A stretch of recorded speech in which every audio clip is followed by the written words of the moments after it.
এক শ্রেণীর মানুষ আছে যারা হচ্ছে গিয়ে সুফিবাদীদের সংগঠনের সঙ্গে জড়িত এবং তারা পীর মুরিদি করছেন। তো তারা বলতেছে যে সুফিবাদীদের মত এবং সুফিবাদীদের আদর্শ অনুযায়ী তারাই প্রকৃত ইসলামের ছায়াতলে রয়েছে। রাইট। আর আরেক দিক থেকে আমি একটু আগে বক্তব্যে শুনলাম যে আপনারা হিজবুত তাওহীদ বলতেছে যে গত 1400 বছরের পরে সত্য ইসলাম কোথাও নাই। যদি আল্লাহর ইসলাম উত্তর দিকে যায় তাহলে মানুষ বর্তমানে যে ইসলামের ছায়াতলে আছে সেটা দক্ষিণ দিকে যাচ্ছে। এখন সুফিবাদীরা দাবি করতেছে তারা প্রকৃত ইসলামের ছায়াতলে আছে, আর হিজবুত তাওহীদ দাবি করতেছে তারাও প্রকৃত ইসলামের ছায়াতলে আছে। এমনি আবার আমাদের বাংলাদেশে যে সকল ইসলামী রাজনৈতিক দলগুলো আছে, যেমন জাকের পার্টি আছে, তারপরে ইসলামী আন্দোলন আছে, জামাত ইসলাম আছে, তারাও বলতেছে তারাও প্রকৃত ইসলামের ছায়াতলে আছে। এখন সেই ক্ষেত্রে আমি বিগত 2 বছর যাবৎ আমি আপনার সকল বক্তব্যগুলো ইউটিউবে শুনি। তো সেই ক্ষেত্রে দেখলাম যে আপনার কথা অনুযায়ী যে আসলে প্রকৃত ইসলামের যে ছায়া এটা আমি আসলে কোথায় গেলে পাবো। এটা কি সুফিবাদীরা যেটা বলতেছে, যেমন তারা তাদের যে সেজরা সাজাচ্ছে, যেমন নকশবন্দিয়া মোজাদ্দেদিয়া তরিকা, ওদের দেখলাম যে ওরা দয়াল নবী থেকে শুরু করে একেবারে বর্তমান গদিনসীন যিনি আছে তেরার নাম পর্যন্ত স্থগিত। উনি বলতেছে যে আমার পরে আর কোনো পীর আসবে না, আমি সর্বশেষ পীর। আবার আমি যখন কাদরিয়া তরিকায় যাচ্ছি দেখতেছি তাদের সেজরা মোবারক সে একই আপনার দয়াল নবী রাসূল পাক সাল্লাল্লাহু আলাইহি ওয়াসাল্লাম থেকে শুরু করে তার নাম পর্যন্তই শেষ। উনিও বলতেছে যে ওনার পরে আর কোনো পীর আসবে না।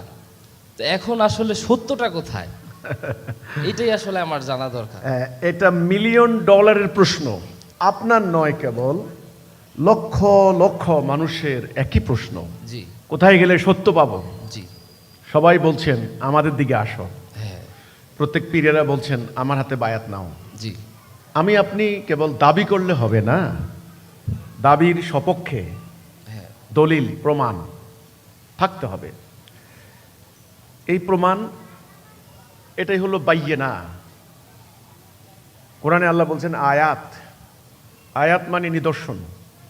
আপনি প্রথম প্রশ্ন করলেন যে সুফিবাদী তরিকা, জি, জি, এটা নিয়ে আমার কিছু কথা আছে আর আমাদের কিছু প্রশ্নের উত্তর আমি এর আগে বলেছিলাম। এর আগে আমাকে একটা টেলিভিশন চ্যানেল থেকে প্রশ্ন করা হয়েছিল, ইয়েস নো বলবেন। আমি বলছি ভাই ইয়েস নো দিয়ে অনেক উত্তর দেওয়া যায় না, জি, একটু দূরে কথা বলতে হয়। হ্যাঁ, এজন্য এ ধরনের প্রশ্নগুলি অত্যন্ত একাডেমিক বিস্তারিত আলোচনার ব্যাপার। তবু আমি সংক্ষেপে আপনার প্রশ্নের আলোকে বলছি। আপনি বলছেন কোথায় গেলে সত্য পাবেন। ইসলামের মূল যে প্র্যাকটিসটা, সে প্র্যাকটিসটা কোথায়? নবী করিম সাল্লাল্লাহু আলাইহি সাল্লাম, জি, নবী করিম সাল্লাল্লাহু আলাইহি সাল্লামের পুরো জীবনী আমরা জানি। এটা একেবারে সকল ঐতিহাসিকরা একমত, ওনার নবুয়তী জীবন 23 বছর। আচ্ছা, 23 বছরের দুটি ভাগ, মক্কা 13 বছর, মদিনা 10 বছর। আপনি যদি পুরো নবীর জীবনীকে এক দৃষ্টিতে দেখেন, একটা হলো সিরা মানে সিরাত গ্রন্থ, নবীর জীবনী, তিনি কি করেছেন, এবং ইসলামের মূল যে ভিত্তি, আল্লাহর যে কমান্ড বা আল্লাহর যে আদেশ বা নিষেধ, সেটা হচ্ছে কোরআন। শরীয়তের মূল ভিত্তিটা কি? কোরআন। কোরআন। এই 23 বছর জীবনে নবীর উপরে এটা নাজেল করেছেন। আচ্ছা, আজকে আমাদের সামনে এটা কোরআন। জি, নবী এই কোরআনকে বাস্তবায়ন করতে গিয়ে পুরো নবুয়তী ওনার 23 বছর। এই 23 বছরে আপনি যদি পুরো ব্যাপারটা প্রথম থেকে শেষ পর্যন্ত দেখেন, আংশিক দেখলে কিন্তু আপনি পূর্ণাঙ্গ সত্যটা বুঝতে পারবেন না। আমি সংক্ষেপে শুধু এটুকু বলছি, আশা করব কোনো স্কলার, কোনো মুফতি মহোদয়, কোনো মুফাসসির সাহেব, কোনো আল্লামা, আশা করি আমার এই কথাকে দ্বিমত পোষণ করবেন না। তারাও জানেন তিনি জীবনের প্রথম থেকে তাওহীদের দিকে মানুষদেরকে ডাক দিয়ে গেছেন। তিনি একটা কথাই বলেছেন, তোমরা বলো লা ইলাহা ইল্লাল্লাহ, আল্লাহর বিধান ছাড়া, আল্লাহর হুকুম ছাড়া আর কারো হুকুম বিধান মানি না। এটার দিকে ডাক দিতে গিয়ে তিনি নিপীড়িত হয়েছেন, নির্যাতিত হয়েছেন। ওনার আন্ডারে একদল মোমেন একত্রিত হয়েছে, ওনাকে নবী মনে করে বা ওনাকে আমির মেনে নিয়ে, মানে ওনাকে নেতা মেনে নিয়ে, রাসূল মেনে নিয়ে। পরবর্তী তিনি যখন এই যে মক্কার 13 বছর কিন্তু নিপীড়ন, নির্যাতন, যেটা একটু আগে আপনারা আলোচনা শুনলেন, সেটা আপনিও জানেন কেমন নিপীড়ন হয়েছে, সেটা নিয়ে আমি বলবো না। তিনি যখন মদিনায় গেলেন, মদিনায় যাওয়ার পরে তিনি কি শুরু করলেন? তিনি কি বিভিন্ন পাড়ায় মহল্লাকে মাদ্রাসা বসিয়েছেন? নো, মাদ্রাসা বসাননি। তিনি ওনার উম্মাকে একটা সামরিক বাহিনীতে রূপান্তরিত করলেন। এই হিস্ট্রি কিন্তু কেউ অস্বীকার করতে পারবেন না। প্রথম গিয়ে তিনি মসজিদের নববী করলেন। মসজিদের নববী কি? কেউ বলেন এটা সেক্রেটারিয়েট, কেউ বলে ওনার বসবাসের স্থান, কেউ বলে হচ্ছে মানে মুসলমানদের প্রথম জুমার নামাজ কায়েমের জায়গা। আপনি যাই বলেন, সেই মসজিদের নববী কেন্দ্রিক আমি বলবো একটা সভ্যতার উন্মেষ ঘটলো মদিনায়। মদিনা কিন্তু একটা গ্রাম, ধরেন না, এটা গ্রামই ছিল, ইয়াত্রিব। পরে হয়েছে মদিনা মানে শহর। সেখানে আমরা দেখলাম রাসূলুল্লাহ ৭৮টা যুদ্ধ করলেন। বদর যুদ্ধ আমরা বলি প্রথম না, বদরের আগেও ৭টা মানে ছোট ছোট আরো অভিযান হয়েছে। এরপরে বদর, ওহুদ, খন্দক, তারপরে হলো হুনায়ুন, এরপরে হলো আপনার হলো তাবুক, মক্কা অভিযান, এটাও কিন্তু একটা বিরাট অভিযান। এইভাবে কিন্তু তিনি ৭৮টা থেকে ১০০টা যুদ্ধ করেছেন। তাহলে আমরা যদি দেখি, তাইলে নবীর জীবনী প্রথম অংশ গেছে তাওহীদের দিকে, মানুষদেরকে ডাক দিয়েছেন। পরবর্তী ওনার পুরো জীবনী সংগ্রাম, লড়াই, জিহাদ, কিতাল। এই সংগ্রামের ফলে জাজিরাতুল আরবে বলা হয় 12.5 লক্ষ বর্গ মাইল এলাকা, সেখানে আল্লাহর দেওয়া সত্য দিন পূর্ণরূপে কায়েম হয়েছে। রসুল চলে যাওয়ার পর তিনি উম্মাকে কি দায়িত্ব দিয়ে গেছেন, এটা হলো মোস্ট ইম্পর্টেন্ট। তিনি কি উম্মাকে বলেছেন তোমরা পাড়ায় পাড়ায় মোবাল্লিগ পাঠাও? তিনি কিন্তু সেটা কেবল বলেননি। হ্যাঁ, বিদায় হজের ভাষণে তিনি বলেছেন যারা পায় নাই তাদের কাছে এটা পৌঁছাইয়া দাও, মানে উম্মার প্রথম কর্তব্য। কিন্তু ইন্তেকালের তিনি কয়েকদিন আগে উসামা ইবনু জায়েদের ঘরে গেলেন, যাই বললেন উসামা বেরিয়ে আসো। উসামার মাথার মধ্যে তিনি যুদ্ধের আমামা বেঁধে দিলেন এবং পতাকা দিলেন, বললেন উসামা তুমি সেই রণাঙ্গনে চলে যাও যেখানে তোমার বাবা শহীদ হয়েছেন, মানে মুতার যুদ্ধ। তাহলে রসুল ইন্তেকালে যাওয়ার আগে, এবং কথা আছে ওই অভিযানে উসামা ইবনু জায়েদ তখন ওনার বয়স 17 কি 18 বছর, তরুণ। ওনার বাবা কিন্তু মুতার অভিযানে শহীদ হয়েছেন। সেই মুতার যুদ্ধের কথা আপনারা জানেন, নবী সেই যুদ্ধের মধ্যে সেনাপতির 3 জন কিন্তু সেনাপতি শহীদ হয়েছিলেন সেই যুদ্ধ।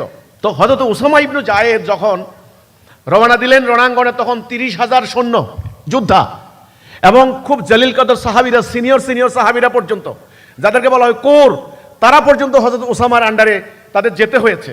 হাদিসে আসছে কেউ কেউ আপত্তি করছিলেন, কিন্তু আল্লাহ রাসূল খুব কঠোর মনোভাবের কারণে তারা উসামার আন্ডারে অভিযানে বের হলেন।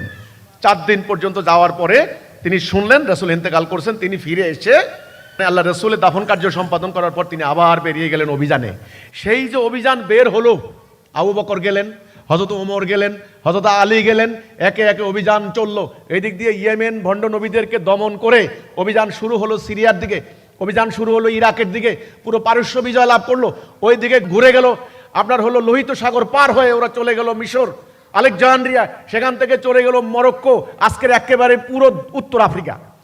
এই যে দুই দিকে দুইটা উইং বেরিয়ে গেল। উম্মতে মুহাম্মদের ইতিহাস কি? যুদ্ধের ইতিহাস। উম্মতে মুহাম্মদের ইতিহাস কি? লড়াই করে সংগ্রাম করে আল্লাহর দ্বীন প্রতিষ্ঠার ইতিহাস। এই ইতিহাস কি কোনো মুফাসসির অস্বীকার করতে পারবেন? না। কোনো মুহাদ্দিস অস্বীকার করতে পারবেন? না, পারবেন না। এখন প্রশ্ন হচ্ছে এই দ্বীনের উদ্দেশ্য কি? এই দ্বীনের উদ্দেশ্য হচ্ছে এটা দ্বীনটা প্রতিষ্ঠা করে শান্তি প্রতিষ্ঠা করা। এখন আপনি যে বললেন যে সুফিবাদী তরিকার লোকেরা, এখন আমাকে এই প্রশ্নের উত্তর দিতে হচ্ছে। এখন উম্মতের মধ্যে আপনি বলুন ইসলামের যে বুনিয়াদি যে বেসিক আকীদা ধারণা ইসলামের কি? আমি একটা কাগজ দেখাই আপনাকে, এই কাগজটা আমার সামনে আছে। এটা একটা কাগজ, 1 পাতা কাগজ। জি। আপনি বলেন নানান ধরনের উপাদান কাগজের কলে দিয়ে 1 পাতা একটা কাগজ বের করা হয়েছে। জি। উদ্দেশ্য কি ছিল? কাগজ তৈরি করা। উদ্দেশ্য কি? না, লেখা। লেখা আছে। এই কাগজ বানানোর উদ্দেশ্য কি? লেখা। আপনি কিছু লিখবেন, এই তো কথাটা। এটা উদ্দেশ্য আছে তো, ওকে? জি জি। আমি যদি মধ্যখানে কাগজটাকে 2 টুকরা করি, লেখার সম্ভাব্যতা কমে যাচ্ছে। জি। খেয়াল করেন, আরো টুকরা করি, একটা পর্যায়ে কাগজগুলি কি হয়ে যাবে আপনি বলেন? আপনি কি হয়ে যাবে বলেন? আবর্জনা। এই আবর্জনার কি আপনি উদ্দেশ্য হাসিল করতে পারবেন? না। টুকরা টুকরা হয়ে গিয়েছে, ওই 1 পাতা কাগজ টুকরা হয়ে গিয়েছে। এই টুকরা হয়ে যাওয়ার পরে যদি বলে আমি ঠিক, ওই টুকরাকে বলে তুই কাফের, এই কথার কোনো মূল্য নাই। উভয় টুকরাই এক পাতা কাগজের বিচ্ছিন্ন হয়ে যাওয়া আবর্জনা।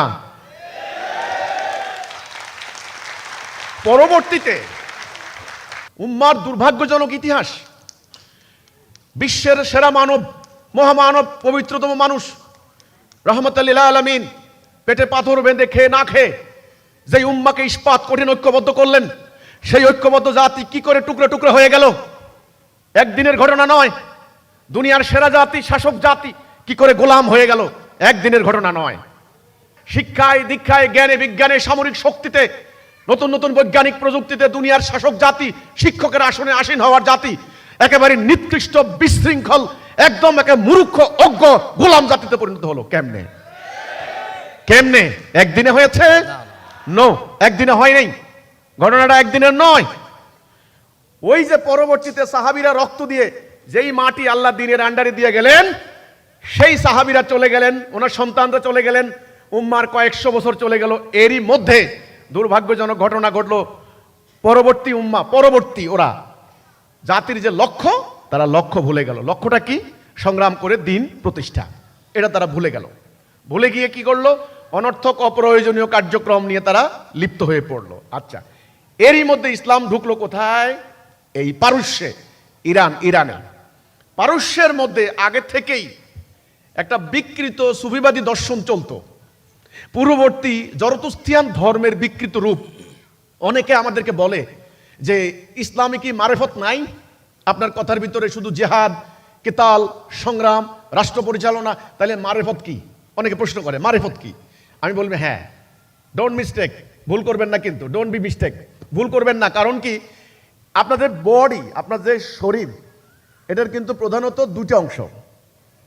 একটা হলো আপনার দেহ, আপনার রক্ত, মাংস, আপনার অস্থি, মজ্জা। এটা কোনো একটা সমস্যা হলো মেডিকেল টেস্ট করলে সমস্যা বের হয়। কিন্তু আরেকটা জিনিস আছে, আত্মা, যেটার কারণে আপনি জীবন্ত মানুষ। তাহলে মানুষের শরীরে দুটি অংশ, দেহ, আত্মা, দেহ, আত্মা। ঠিক এক্স্যাক্টলি তাই ইসলামেরও দুটি অংশ, শরিয়ত, মারেফত।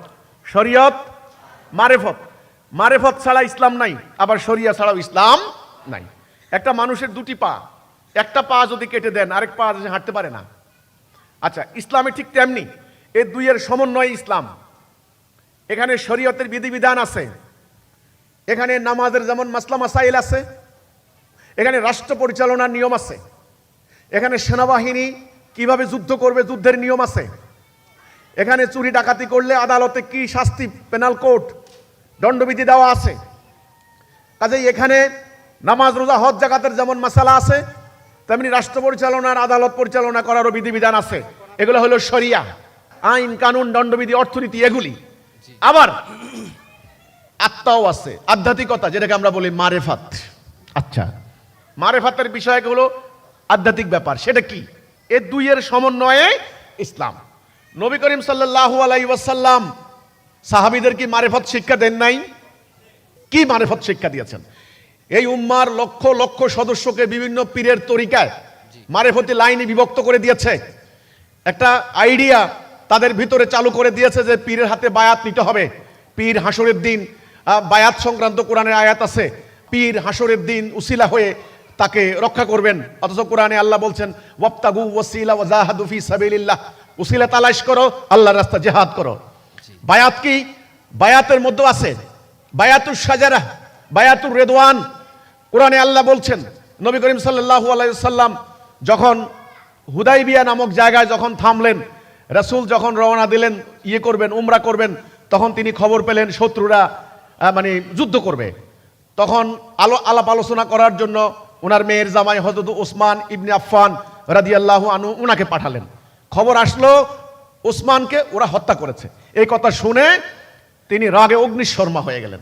সবাইকে ডাকলেন, এই হত্যার প্রতিশোধ নিতে হবে, কে কে আমার হাতে বায়াত নিবা। এই হচ্ছে বায়াত। হাদিসে আসছে, বুখারীতে আসছে। সাহাবীরা প্রশ্ন করছেন, যিনি বর্ণনাকারী সাহাবী, যে আপনারা সেদিন কিসের বায়াত নিলেন? পরিষ্কার কথা, আমরা মৃত্যু পর্যন্ত লড়াই চালিয়ে যাওয়ার বায়াত নিয়েছি। এখানে পীর মুরিদের বায়াত নয়। রাসূলের হাতে দুইটি কারণে সাহাবীরা বায়াত নিয়েছেন। প্রথমে হলো তাওহীদে ঈমান আনার বায়াত, লা ইলাহা ইল্লাল্লাহ মুহাম্মাদুর রাসূলুল্লাহ, এই একটা বায়াত। কুফর শিরিক থেকে ঈমানে আসার বায়াত। দ্বিতীয় বায়াত নিয়েছেন মুমিনরা, জীবন দিয়ে লড়াই করে সংগ্রাম চালিয়ে যাওয়ার বায়াত। এটা হচ্ছে বায়াত। শব্দটা আছে বায়ুন থেকে, বায়ুন বিক্রি করা। আল্লাহ কোরআনে বলছেন জানমাল বিক্রি করে দাও। যারা জানমাল বিক্রি করবে এর থেকে উত্তম ব্যবসা আর নাই। সূরা তওবার 111 নম্বর আয়াত, আমি মুমিনদেরকে জানমালের বিনিময়ে জান্নাত দেব, ফায়াকতুলুন ওয়া ইউকতালুন। কাজে কোরআনে যে বায়াত শব্দটা এসেছে, দুর্ভাগ্যজনক আজকের নানা ধরনের সুফিবাদী তরিকার লোকেরা এই বায়াত শব্দটাকে ভুল খাতে ব্যবহার করেছে। বায়াতের উদ্দেশ্যমূলক ব্যাখ্যা ভুল ব্যাখ্যা হয়েছে। কাজে প্রথম বায়াত তাওহীদের বায়াত। প্রথম বায়াত কিসের বায়াত? তাওহীদের বায়াত। দ্বিতীয় বায়াত রণাঙ্গনে লড়াই করার বায়াত।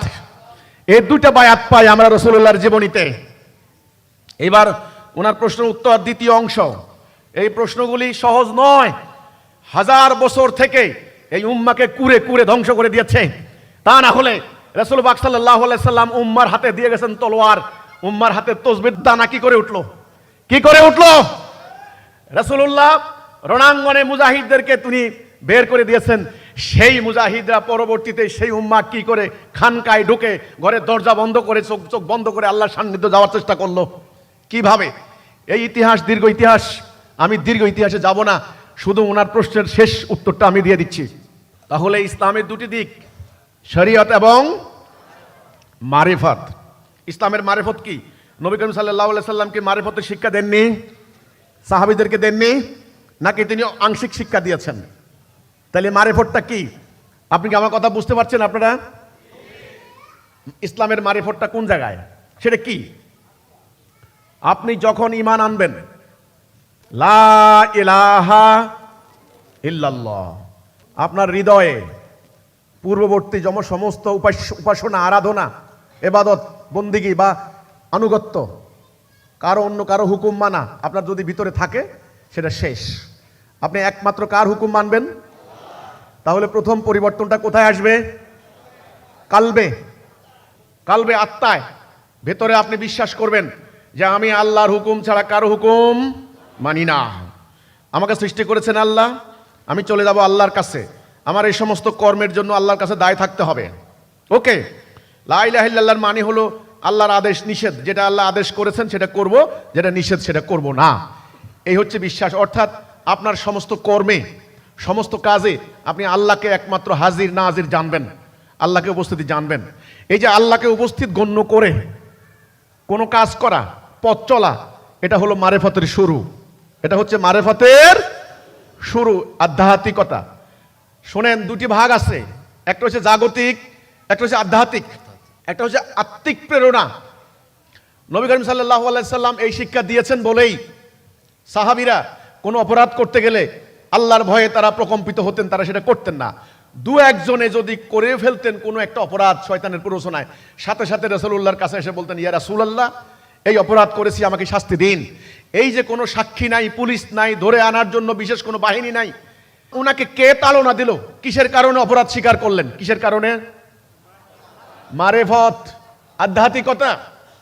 যেই কোনো কাজ করার ক্ষেত্রে আপনাকে মনে রাখতে হবে এটা আল্লাহ আদেশ করেছেন নাকি নিষেধ করেছেন। আমি এর আগে একটা উদাহরণ দিয়েছিলাম, আশা করি আপনারা আমার এই উদাহরণটা এর আগেও শুনতে পেয়েছেন। ইসলামের আধ্যাত্মিকতা শিক্ষার জন্য আমি এটা আপনাদেরকে বলে থাকি। আপনি এক জায়গায় গেলেন, একজনের টেবিলের উপরে একটা দামি মোবাইল ফোন দেখলেন, ধরেন এটার নাম 1 লক্ষ টাকা, এর দাম 1 লক্ষ টাকা, দামি একটা টেলিফোন, মোবাইল ফোন। এখন আপনার একটা লোভ হলো, লোভ, কাম, ক্রোধ, ঈর্ষা, হিংসা, এগুলা ষড়রিপু। কয়টা রিপু? 6টা রিপু। এই রিপু থেকে নিজের নফসকে পরিশুদ্ধ শিক্ষা দেওয়া হচ্ছে এই মারিফতের লাইনে। প্রশ্ন হচ্ছে, হ্যাঁ, রিপু থেকে আপনি শিক্ষা নেবেন, যেই কারণে একটা হাদিস আবিষ্কার করেছে, জাল হাদিস, আত্মার বিরুদ্ধে জেহাদ বড় জেহাদ। এটা জাল হাদিস কিন্তু, কারণ কোনটা হাদিস কোনটা হাদিস নয় সেটা নির্ণয় করার একমাত্র মানদণ্ড হচ্ছে কোরআন। কোরআন কিন্তু আত্মার বিরুদ্ধে জেহাদ বড় জেহাদ বলে না। সূরা ফুরকানের 52 নম্বর আয়াত আল্লাহ বলছেন, ফালা তুতিল কাফিরিনা ওয়াজাহাদুহুম বিহি জিহাদান কাবীরা। জেহাদে আকবর, কাবীর মানে আকবর, জেহাদে আকবর করো কাফেরদের বিরুদ্ধে ইহার সাহায্যে। তাহলে কাফেরদের বিরুদ্ধে লড়াই করা হলো জেহাদে আকবর, আত্মার বিরুদ্ধে নয়। কাম, ক্রোধ, হিংসা, লোভ, এই যে 6টা রিপু। ওকে, ষড়রিপু থেকে আপনি কিভাবে বাঁচবেন? আমি উদাহরণ দিচ্ছি। টেবিলের মধ্যে মোবাইল ফোন 1 লক্ষ টাকা দামের, আপনার লোভ, এই যে রিপুর একটা, ষড়রিপুর একটা, লোভ। ওই একইভাবে একটা সুন্দরী মেয়ে যাচ্ছে, আরেকটা কামের, আরেকটা। কথাটা বুঝাতে পারলাম কিনা? এখন দেখেন, যখনই আপনি এই মোবাইল ফোনটা দেখলেন, আপনার লোভ কিন্তু মানে নফস মাথা ছাড়া দিয়ে উঠলো। যদি সত্যিকার অর্থে আপনি মোমেন হন, হৃদয়ে বিশ্বাস করেন আল্লাহর হুকুম ছাড়া কারো হুকুম মানবেন না, তখন আপনি ওই মোবাইল ফোনের কাছে যাওয়ার পর হঠাৎ আপনার মনে হলো, না আমি তো নিতে পারি না, আল্লাহ নিষেধ করেছেন অন্যের মাল চুরি করা যাবে না, চুরি করা বড় অপরাধ, আল্লাহ আমাকে গুনাহ দিবেন, হাসরের দিন আমাকে কৈফিয়ত দিতে হবে, আল্লাহর কাছে আমি কি জবাব দিয়ে করব? আল্লাহ নিষেধ করেছেন অন্যের মাল চুরি করবা না, এটা আল্লাহর নিষেধ, আমি নিলাম না। কেউ কিন্তু দেখে নাই, ইচ্ছা করলে চুরি করতে পারতাম। এই যে এই লোকটা চুরি করলো না, এই লোকটা থেকে সংবরণ করলো কার ভয়ে? এটার নাম মারেফত। এটার নাম কি? মারেফত। এইভাবে আপনি সারা জীবন প্র্যাকটিস করতে থাকবেন, যত প্র্যাকটিস করবেন আপনি মারেফতি লাইনে টপ চলে যাবেন, মোকাম্মেল হয়ে যাবেন, মোকাম্মেল ইমানদার। একটা সুন্দরী মেয়ে মানুষ যাচ্ছে, আপনার কাম প্রবৃত্তি জাগ্রত হলো, হঠাৎ করে আপনি জানেন আল্লাহ বলেছেন, হে মোমেনরা দৃষ্টি সংযত রাখো, লজ্জাস্থান হেফাজত করো। আল্লাহ বলছেন দৃষ্টি সংযত রাখতে, কারণ আমি আমার দৃষ্টি সংযত রাখলাম, লজ্জাস্থান হেফাজত করলাম, আমি সেদিকে গেলাম না। এই যে আপনি নিবৃত রইলেন কার ভয়ে? এটার নাম মারেফত। এখানে কোনো আইন আছে? নো। আচ্ছা, ঠিক অন্যদিকে ধরুন আপনি মোবাইল ফোনটা আনতে গেলেন, হঠাৎ দেখলেন ওই যে 2 জন লোক বসে আছে, ওরা যদি দেখে আর আদালতে সাক্ষী দেয়, তাহলে আমার হাত কাটা চলে যাবে, কিন্তু হাত চলে যাবে, আমার শাস্তি হবে। এই যে আপনি চুরিটা করলেন না, এটা কিসের ভয়ে? আইনের ভয়ে, আইনের ভয়ে, শরীয়তের ভয়ে, আদালতের ভয়ে, শাস্তির ভয়ে। এটা আল্লাহর ভয় নয়, এটার নাম শরিয়ত। তাহলে ইসলামের মধ্যে দুটি আছে, শরিয়া, মারেফত। নবী করিম সাল্লাল্লাহু আলাইহি সাল্লাম সেটা শিক্ষা দিয়েছেন। ওই সাহাবীরা মারেফতি লাইনে, আধ্যাত্মিক লাইনে তারা কামালিয়াত অর্জন করেছেন, এবং শরিয়া লাইনেও তারা কামালিয়াত হাসিল করেছেন। কামেল মোমেন, এটা আল্লাহ কোরআনে বললেন, উলাইকা হুমুস সাদিকুন, সত্যনিষ্ঠ মোমেন। এইবার বর্তমানে যে পীরেরা, এনাদের ব্যাপারে আমি দুটো কথা বলি। দেখেন, এখন যে মারেফতি লাইনে চর্চা হচ্ছে, এটাকে আমরা নাম দিছি বিকৃত সুফিবাদ, এক পেশে। এনারা বিভিন্ন ধরনের তরিকা আবিষ্কার করেছেন, বিভিন্ন ধরনের ওজিফা, দোয়া কালাম, সূরা কেরাত, নানান ধরনের সিলেবাস ওনারা বানিয়েছেন। বানিয়ে একটা প্র্যাকটিসের দিকে তারা যাচ্ছেন। প্র্যাকটিস করতে করতে আপনি জানেন, মানুষের শরীর যেমন প্র্যাকটিস করতে করতে করতে করতে শরীরে দেখবেন খুব নরম সরম একটা মানুষ একটা পর্যায়ে খুব বডি বিল্ডার হয়ে যায়, মানে মাসেল ম্যান হয়ে যায়, তার একেবারে মাসেলগুলো এভাবে ফুলে ওঠে। এটা কিন্তু একদিনে হয় নাই, এটা সাধারণ মানুষ এটা পারবে না, সে 1 হাতে 2 মণ নিয়ে নেয়, সে ভার উত্তোলন করে। এটা কিন্তু প্র্যাকটিস করতে করতে করতে তার শরীরের একটা বিশেষ শক্তি অর্জন হয়। আত্মাও তেমনি, আত্মাকে আপনি বিশেষ প্রক্রিয়ায়, বিশেষ তরিকায় প্র্যাকটিস করতে করতে আত্মারও একটা শক্তি আছে, যেই কারণে ফু দিয়ে আগুন ধরে যায়। এই যে আত্মাকে বিশেষ তরিকায়, বিভিন্ন প্রক্রিয়ায় একটা নির্দিষ্ট দিকে ধাবিত করে নির্দিষ্ট লক্ষ্য অর্জনের জন্য প্রস্তুত করার তরিকা খালি ইসলামে নয়। আপনি বৌদ্ধদের মধ্যে যান, বৌদ্ধ মঙ্ক, অনেক মঙ্ক আছে। আপনি হিন্দুদের মধ্যে যান, এই যে কুম্ভ মেলা হচ্ছে, কুম্ভ মেলা আমি কিন্তু সকালের অধিবেশনে বলেছিলাম, কুম্ভ মেলায় সেখানে ওরা বলে বাবাজি, বাবা, ওদের অনেক বাবা আছে। যাও, এখন ইদানিং ফেসবুকে আসতেছে অনেক, এক ভদ্রলোক, ওনারা কি বাবা যেন বলে, উনি 12 বছর হাত উপরের দিকে উঠে রাখছেন।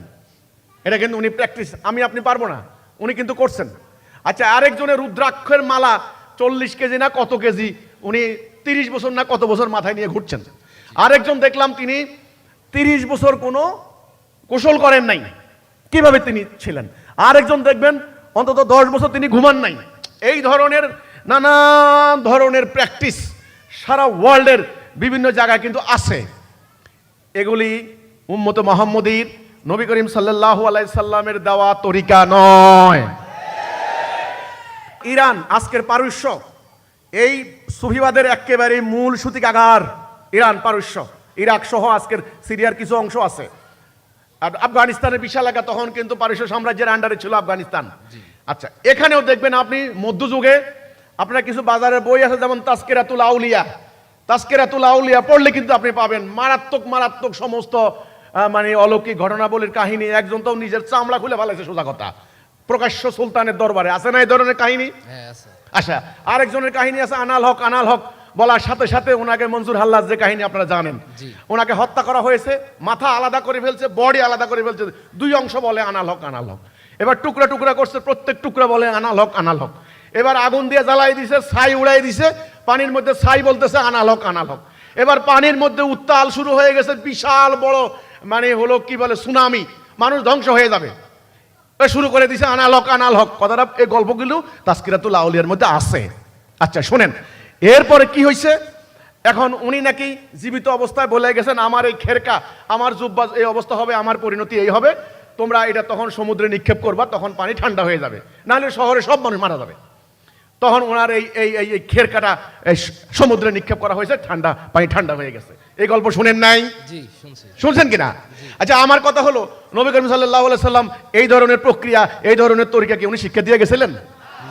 এগুলা দিয়ে কি উম্মাহ বিজয়ী হবে? নবী করিম সাল্লাল্লাহু আলাইহি সাল্লাম সহজ সরল সিরাতাল মুস্তাকিম, আল্লাহর হুকুম ছাড়া কার হুকুম বিধান মানি না, এরা প্রতিষ্ঠার জন্য জান মাল দিয়ে জিহাদ। সাহাবীরা রণাঙ্গনে লড়াই করে দিন প্রতিষ্ঠা করে দিয়ে গেলেন। সে সাহাবীদের সামনে স্বর্ণের পাহাড় মানে সম্পত্তির পাহাড় পড়ে থাকতো, কেউ বলে নাই যে সাহাবীরা সেটার জন্য কামড়াকামড়ি করেছেন। এই আধ্যাত্মিকতা ওখানে ছিল। অথচ আবু উবাইদা কমান্ডার, মুসলিম বাহিনীর কমান্ডার, তিনি দ্বৈত যুদ্ধে যে সমস্ত মানে কাফের সৈন্যকে নিহত করেছেন, তাদের এক একটার গায়ে লক্ষাধিক, লক্ষ টাকার, লক্ষ লক্ষ দিরহামের সম্পদ ছিল। ইসলামের বিধান মোতাবেক এগুলা ওই যে প্রাপ্য, যার হাতে নিহত হয়েছে। তিনি কি করতেন? পরাজিত হওয়ার পর বলতেন এই কেউ একজন নিয়ে যাও। এই হচ্ছে মারেফত। এখন দুনিয়াতে যে সুফিবাদী তরিকাগুলো সৃষ্টি হয়েছে, আল্লাহ রাসূলের দেওয়া তরিকার উল্টা, বিপরীত। রাসূলের হাতে গড়া উম্মাহ লেখাপড়া জানতো না, তারা অর্ধ দুনিয়াতে খেয়ে না খেয়ে দিন প্রতিষ্ঠা করেছেন। আর এনারা যখন বিরাট বিরাট সুফি দরবেশ মুফাসসির হয়েছেন, তখন উম্মাহ পরাজিত হয়েছে। এই তরিকা উম্মতে মুহাম্মদীর তরিকা নয়। বর্তমানে বিশ্বে যে তরিকা চলে, এই তরিকা হলো শিরিক কুফরের কাছে আত্মসমর্পণের তরিকা। এই তরিকা হলো শত্রুর কাছে পরাজিত হওয়ার তরিকা। এই তরিকা হলো আল্লাহর প্রেসক্রাইব করা জিহাদ কেতাল ত্যাগ করার তরিকা। এই তরিকা হলো ঘরে বসে অন্যের সম্পত্তি খাওয়ার তরিকা। এই তরিকা হলো অন্যের দাসত্ব করার তরিকা। আর আল্লাহ রাসূল যেই তরিকা শিক্ষা দিয়েছেন, ওটা শাহাদাতের তরিকা, ওটা মুক্তির পথ, ওটা জিহাদের রাস্তা। ওখানে হলো আল্লাহর দ্বীন বিশ্বময় প্রতিষ্ঠা করে মানবতা প্রতিষ্ঠার পথ। তাহলে এই বর্তমানের বিকৃত সুফিবাদ, এটা আল্লাহ রাসূলের ইসলামের আধ্যাত্মবাদ নয়। আল্লাহ রাসূলের ইসলামের আধ্যাত্মবাদ অন্য জিনিস। সেটা লাভ করবে মুমিনরা। কারা লাভ করবে? মুমিনরা। দুর্ভাগ্যজনক, আজকের এই মারেফতি লাইনের কিছু বিকৃত সুফিবাদী লাইন, কিছু ফেরকা, কিছু তরিকা সৃষ্টি হয়ে আল্লাহ রাসূলের সেই প্রকৃত সংগ্রামী তরিকা চাপা পড়ে গিয়েছে। এই জন্য আজকে উম্মার সদস্য সংখ্যা 200 কোটি। উম্মার ঘরে ঘরে পীর, পীরের মুরিদ। উম্মা গত 1000 বছরে একজন খালিদ বিন ওয়ালিদ তৈরি করতে পারে নাই, একজন মুসান্না তৈরি করতে পারে নাই, একজন দেরার সৃষ্টি করতে পারে নাই, একজন আলী ইবনে আবু তালেব সৃষ্টি করতে পারে নাই। উম্মার উদ্দেশ্য কি ছিল? এগুলি তৈরি করা, তাই না? আপনি যে প্রশ্ন করেছেন, আলহামদুলিল্লাহ, শরিয়া এবং মারেফত, শরিয়াত মারেফত অর্থাৎ আধ্যাত্মিকতা এবং শরিয়া, এ দুইয়ের সমন্বিত রূপ, ভারসাম্যপূর্ণ, ওয়াসাতা, ব্যালেন্সড। আল্লাহ কোরআনে বলছেন উম্মাতা ওয়াসাতা, আমার উম্মাহ ভারসাম্যযুক্ত। সেই ভারসাম্যপূর্ণ ইসলামের সন্ধান হিজবুত তাওহীদ পেয়েছে, আলহামদুলিল্লাহ।